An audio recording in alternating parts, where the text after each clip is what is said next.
ഇപ്പോഴത്തെ പിള്ളേർക്ക് സഹനശക്തിയും കാര്യങ്ങൾ സമചിത്തതയോടെ നേരിടാനും വേണം ആദ്യം നമ്മൾ പഠിപ്പിക്കേണ്ടത്. നമുക്ക് എന്ത് ചെയ്യാൻ പറ്റും? നമുക്ക് പറയാനല്ലേ പറ്റൂ. കേൾക്കേണ്ടതും മനസ്സിലാക്കേണ്ടതും അവരല്ലേ. അതോർത്ത് മാഷിന് ഒരു വിഷമവും വേണ്ട. ആതിര നല്ല കുട്ടിയല്ലേ. ഒരു വിവാഹം മുടങ്ങിയാൽ അതങ്ങ് പോട്ടേന്ന് വെക്കണം മോളെ.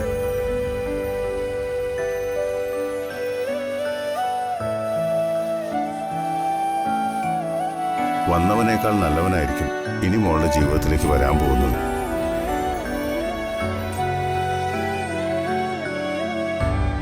ആതിരയ്ക്ക് എന്തുകൊണ്ട് യോഗ്യനായ മറ്റൊരു പയ്യനെ കിട്ടും. അതുകൊണ്ട് ഒന്നും ആലോചിച്ച് ആതിര വിഷമിക്കേണ്ട കാര്യമില്ല.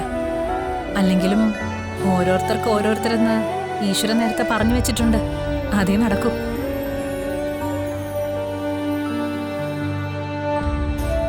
അതൊരു കണക്കിന് മുടങ്ങിയത് തന്നെയാ നല്ലത്. കെട്ടാനിരുന്ന പയ്യൻ അത്ര നല്ല സ്വഭാവക്കാരനായിരുന്നില്ല. അത് പിന്നീടാ ഞങ്ങളൊക്കെ അറിഞ്ഞത്. അപ്പോ അത് ഈശ്വരനായിട്ട് തട്ടിമാറ്റിയെന്ന് പറയുന്നതാവും ശരി. ആതിരയെ വിവാഹം കഴിച്ചതിന് ശേഷമാണ് അവന്റെ സ്വഭാവത്തെക്കുറിച്ച് അറിഞ്ഞിരുന്നെങ്കിലോ?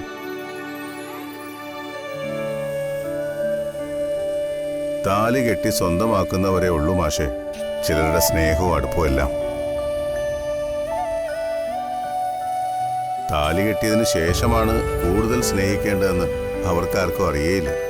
ഇപ്പൊ പല പിള്ളേരുടെയും ഹോബി പോലെയായി വിവാഹം. പത്രങ്ങളിൽ നമ്മൾ എന്തൊക്കെ വാർത്ത കാണുന്ന, പലരും വിവാഹം കഴിക്കുന്നത് തന്നെ ഉപേക്ഷിക്കാൻ വേണ്ടിയാണെന്ന് തോന്നുന്നു. മൂന്നിൻ്റെ അന്ന് അവൻ വേറെ കെട്ടുകയും ചെയ്യും. പെങ്കൊച്ചിന്റെ ജീവിതം ദുരിതമാ. പിന്നെ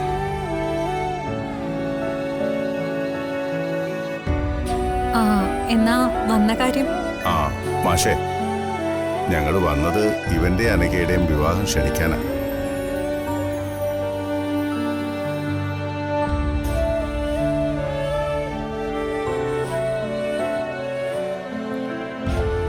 അമ്പലത്തിൽ ചെന്ന് കത്ത് പൂജിച്ച് വാങ്ങിച്ച് ആദ്യമായിട്ട് വരുന്നത് ഇവിടേക്കാ. നിങ്ങളെ തന്നെ ആദ്യം വിളിക്കാന്ന് കരുതി.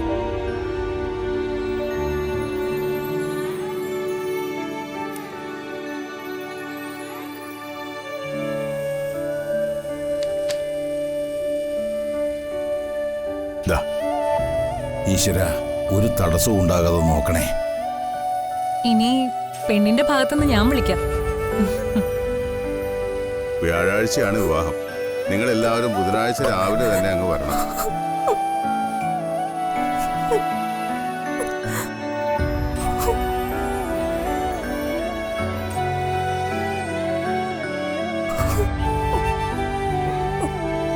എല്ലാരും സമയത്തിന് കാത്തു നിൽക്കാതെ നേരത്തെ എത്തിക്കോണം. അവനെ എല്ലാരെയും കൊണ്ടുവരണം. അതുവരെ കാത്തിരിക്കണമെന്നില്ല. എപ്പോ വേണമെങ്കിലും വരാം. ആയിക്കോട്ടെ.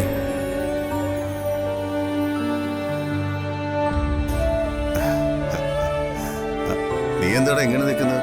നിന്റെ വിവാഹമാണ്. എല്ലാവരെയും ക്ഷണിക്കേണ്ടത് ശരിക്കും നീയാ. ഇവന്റെ ഒരു കാര്യം. എന്നാ ഞങ്ങൾ ഇറങ്ങട്ടെ മാഷെ. 2-3 സ്ഥലത്തൂടി പോകാനുണ്ട്. ഓ ആയിക്കോട്ടെ. ആ